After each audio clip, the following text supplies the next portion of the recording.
Hamını maraqlandıran suallardan biri də bugünkü gündə bizim sosial şəbəkələrimizin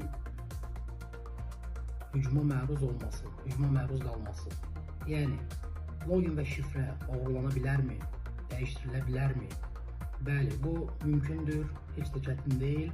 Amma təbii ki, bundan qorunmağın yolları da var və əgər siz fikir vermişsinizsə, bir çox məşhur sosial şəbəkələrdə qeydiyyatdan keçərkən bu mühafizə, qorunma növü istifadəçilərə təqdim edilir və təbii ki, biz bunları əməl etsək əgər, bizim sosial şəbəkələrimizdə olan səhifələrimizin qırılmağı, məhv edilməyi hücumçuya çətin olar.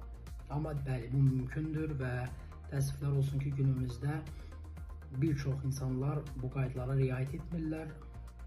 Buna görə mən sizə məsləhət görərdim ki, 2 qat mühafizə xidmətindən keçin və məlumatlarınızı yüksək səviyyədə qoruyun.